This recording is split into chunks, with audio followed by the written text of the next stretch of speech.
The things that you love to do can contribute to the world. So use the things that bring you the most joy and use those to make a difference in the world.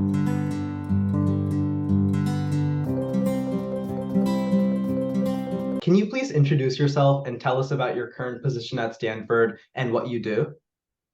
Sure. My name is Megan Swezey Fogarty, and I am honored to serve as Senior Associate Vice President for Community Engagement at Stanford University. And that is an office and a position that was created in March 2020, really to focus on strengthening and advancing collaboration between Stanford University people and programs and the local communities as we all work to address mutual challenges.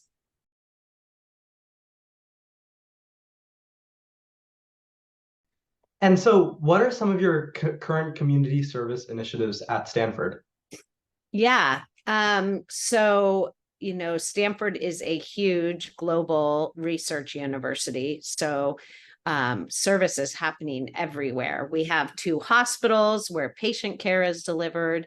But the work that I'm really involved in is through 135 what we call community engagement hubs. Okay. And those are centers, institutes, labs that regularly partner with the outside community. So, for example, we have the Haas Center for Public Service, where students get involved in service work, and they do everything from education and direct service to policy to philanthropy to activism. So that is a hub of student service work. We have Mills Legal Clinics in our law school, where law students help provide legal aid in our local communities. And then we have over 130 other kinds of programs on campus. So it's really, really fun to work with faculty and staff on campus as they think about how their work impacts the world.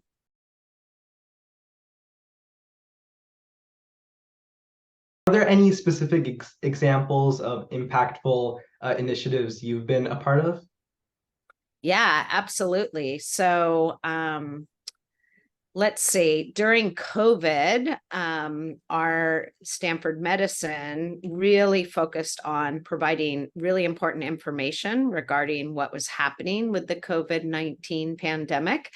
And also did things like we had our doctors were training community health workers in some of the neighborhoods and communities most hit by COVID in order to have actual people in the community delivering educational information about the pandemic. So that's an example where, the expertise that the university has was deployed to help. Also during right after the murder of George Floyd, when our local cities were looking at policing and how to evolve their policing, we had expertise from our law school and from sociology help our local cities and bring up examples of policing that had some innovations, particularly around providing social services in our communities. So that's the kind of thing I try to do, is really match needs in the region with work of the university. Another really exciting activity happening right now is Stanford's involvement in a regional effort called Equity Forward. So Silicon Valley Community Foundation, coming out of COVID, created an initiative called Equity Forward, and it's focused on closing the racial wealth divide in Silicon Valley. And how Stanford is contributing to that is one of those hubs of engagement. Stanford Impact Labs is actually working with 11 other colleges and universities in the Valley, in Silicon Valley. So think in terms of community colleges, San Jose State, Menlo College, Santa Clara University. And all of us are working together to think about what's the role higher ed plays as being anchors in our region, in ways that, like, how we think about our buying and where do our student service show up and who are we hiring, in ways that might help build economic mobility in Silicon Valley.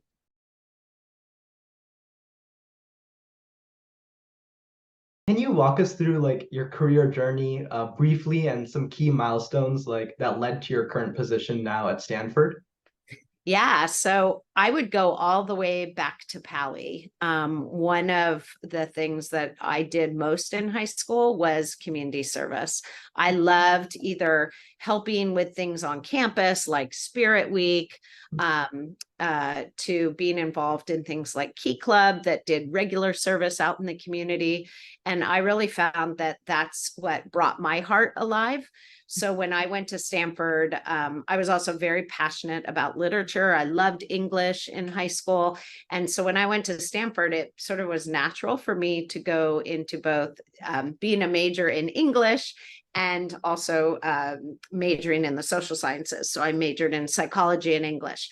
And in English, I loved reading literature about the human condition and thinking about novels from all around the world, and that sort of thinking of the story of human capacity. And then in the social sciences, I love discovering the ways that people can be healthier, communities can be healthier.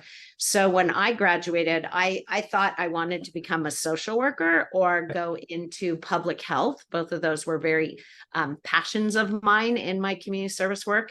But at the time, the public service center at Stanford was starting. So my first job, I actually stayed on campus and helped organize volunteer activities among students Wow. Okay. at that Haas Center for Public Service. And then, I got hired to be the teen coordinator in Palo Alto. So I worked with the youth council, did like teen trips and worked with young people. And that led to a job in Los Angeles where I helped teachers in Los Angeles Unified High Schools create leadership and service programs. And while all this was happening, first President Bush and then President Clinton were looking to launch AmeriCorps, National Service. And so people that I had worked with were working on that policy to create a national service program in the United States. And so I was really fortunate to get like picked up in the wave of all that was happening and work with the state of California to think about what would national service be in California.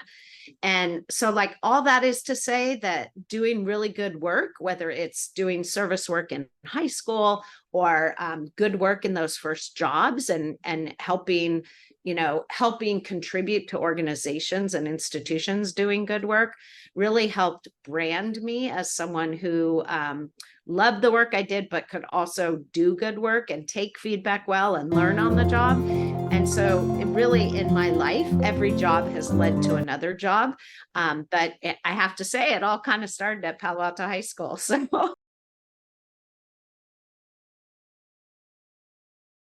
What sparked your interest originally in community engagement from a young age, and what kind of motivates you? yeah.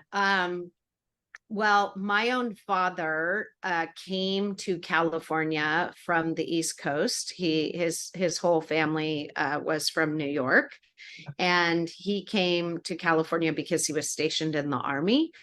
But he then eventually he went to Stanford Law School, and he, after World War II, worked really hard to help Japanese neighbors in our communities get their property back through a program that Fair Play Council, which is now what's Hidden Villa, but was trying to work on race relations in this area. So my dad was on the board of directors of that. And he also, with all the opportunities to work in private law, he chose to work for the state of California his whole career. So I would say that he really inspired me about the importance of public service and the importance in giving back to your community. And so those are real roots. He was a really hardworking person. He raised 9 children also in Palo Alto with my mother, of course. And so just from a really early age, I saw this person who worked really hard to make a difference. And so that's partially what inspires me. But I would also say, like, I've always been inspired by the people around me. I mean, in my current work, I think right now of, pediatricians at Packard Children's Hospital who are committing their lives to doing work with the marginalized communities in our area and trying to help children have a different future by, really putting their time into community-based clinics. I get to work with students and faculty who just really care about how does research and education contribute to the world around us. So I'm just always been fortunate. And I'd say that's another tip I'd give students is, whatever work you do, you have to feel it has to root with who you are, but it's really great when you get to work with great people. And so you can be doing all kinds of work to contribute, but if you're with people who you're constantly learning from, you're constantly thinking about how you can do that work better, you have landed in a great place. So I feel really fortunate to be in that kind of a situation.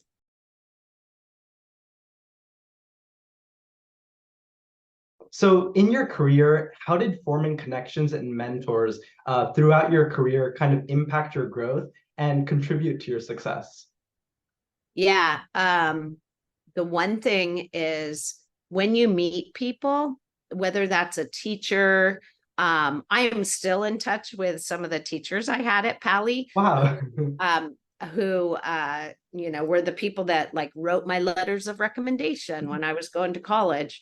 And so one thing is to always think about when you do have a great teacher, you have a great mentor, maybe you've done an internship or a volunteer project with someone who's been really inspiring, is stay in touch with them.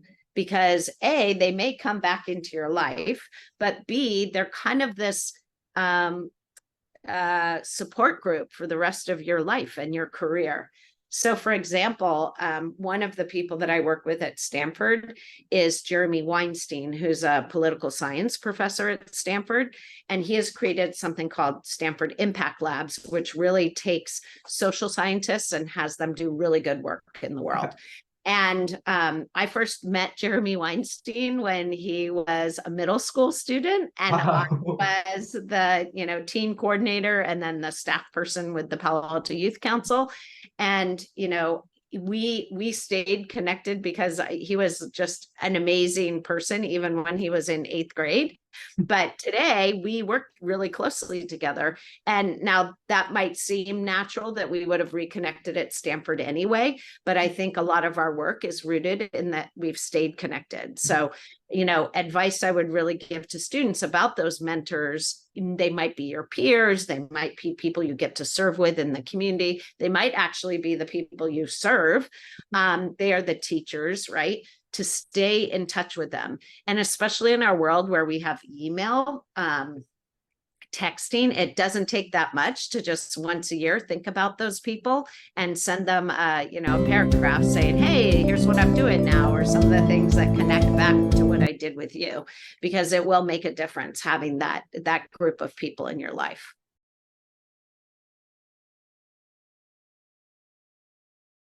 The last question I had was, what advice would you give high school students or even college students interested in pursuing their own community service initiatives? And what should they do to get started? Yeah, so first of all, one of the organizations that I helped launch in Palo Alto is called Youth Community Service, YCS. So I would really encourage people to get involved with that, as well as the Get Involved Foundation. That's what it's called, right? Yeah. Mm-hmm. So first of all, reach out to the organizations that do this work. Sometimes people are part of a faith community or a student organization, but try not to go it alone. Try to connect with the people that are doing this kind of work because they can help you get a leg up. They may have been doing it longer, or they may know more people. The second advice I'd give is to really listen to the community. Sometimes we have ideas about what can solve a problem, but the best service is when we ask the community, what do you need most? And we help contribute to that. So, when, for example, a student might come up with an idea of like, I'm going to have a book drive, or I'm going to have a food drive. And, it's really fun to do those kinds of things, but they're not done well if you don't ask organizations like, well, what food do you need most right now? Or is there a certain book you need? So like last year I did a drive with my office here on campus, and we were collecting books from employees at Stanford. And one of the things, they were to go into these free libraries that happen in some of the community clinics, so that when kids come to see the doctor, they would also get a book. And these are kids that are very low income, right? So it would be easy to just say, let's gather children's books. That's a really fun thing to do, right? And probably the easiest, because people whose kids are getting older might have books they're not using anymore, all that. But what they needed most was, Spanish language books for really young children. So board books in Spanish. And by asking, we were able to collect the thing that they needed most, right? So you always want to connect with people doing good work, and because they can inspire you, and then make sure that you get the community voice in whatever you do. Yeah. And then I just say third overall, like follow your heart, the things you love to do. It might be music, it might be teaching, right? The things that you love to do can contribute to the world. So use the things that bring you the most joy, and use those to make a difference in the world. Thank you so much. It was great speaking with you. And is there anything else you would like to tell our audience watching and students who are watching? Any last final message? Yeah, I mean, I guess just you're so fortunate to live in a community that even if you have less privilege, there is so much privilege in this community. So, there's no end to the difference you can make. So I would just say go for it. It will make a difference in your own life as well.